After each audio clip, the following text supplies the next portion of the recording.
चलिए समझते हैं जीवन के सबसे जरूरी बिल्डिंग ब्लॉक्स यानी ऊतकों या टिश्यूज को। सिर्फ जिंदा होना ही नहीं, असली राज तो इनके माइक्रोस्कोपिक लेवल के टीम वर्क में है। अमीबा जैसे जीव एक सेल से सब करते हैं, पर मल्टी सेल्यूलर जीवों में काम बटा हुआ होता है। जैसे इंसानों में मसल सेल्स मूवमेंट के लिए, नर्व सेल्स मैसेज के लिए और खून खाना ऑक्सीजन पहुंचाने के लिए होता है। जब एक जैसा काम करने वाली कोशिकाएं साथ आएं, तो बनता है ऊतक। इससे काम तेजी से होता है। तो क्या पेड़ पौधों और जानवरों के ऊतक एक जैसे होते हैं? देखते हैं। इनके लाइफस्टाइल का बड़ा हाथ है। पौधे एक जगह रहते हैं, जानवर घूमते हैं, तो जाहिर है दोनों की जरूरतें भी अलग हैं।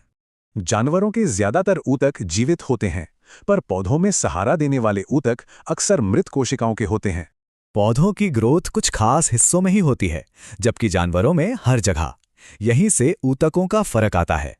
पौधों में दो तरह के ऊतक होते हैं, मेरिस्टेमेटिक और परमानेंट। पहले ग्रोथ वाले ऊतकों को देखते हैं। ये ऊतक सिर्फ ग्रोथ वाले हिस्सों में मिलते हैं और इनकी लोकेशन के हिसाब से इन्हें बांटा गया है। 3 तरह के होते हैं। पहला एपिकल, जो टिप पर होता है और लंबाई बढ़ाता है। दूसरा है लेटरल मेरिस्टेम, ये तने और जड़ की चौड़ाई मतलब गर्द को बढ़ाता है। और तीसरा है इंटरकैलरी मेरिस्टेम, ये पत्तियों और टहनियों के पास नोड्स पर मौजूद होता है। जब ये डिवाइडिंग सेल्स मैच्योर हो जाते हैं तो ये परमानेंट ऊतक बन जाते हैं।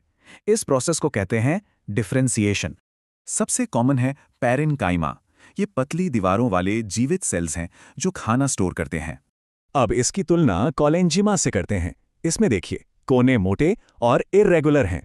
इसी मोटाई की वजह से पौधे बिना टूटे आसानी से मुड़ पाते हैं, मतलब फ्लेक्सिबल सपोर्ट मिलता है। तीसरा है स्क्लेरेन्काइमा।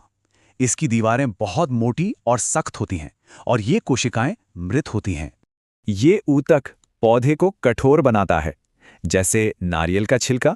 ये बहुत मजबूती देता है। अब आते हैं कॉम्प्लेक्स टिश्यूज पर, जो एक से ज्यादा तरह के सेल से बनते हैं। ये पौधे का ट्रांसपोर्ट सिस्टम है। जाइलम पानी और मिनरल्स को ऊपर ले जाता है और फ्लोएम पत्तियों से खाना बाकी हिस्सों तक पहुंचाता है। तो एक सेल से इतना कॉम्प्लेक्स ऑर्गेनिज्म बनने का सफर ऊतकों की वजह से ही मुमकिन है। यही टीम वर्क हमारे आसपास की जिंदगी की कॉम्प्लेक्सिटी और डाइवर्सिटी का असली राज है।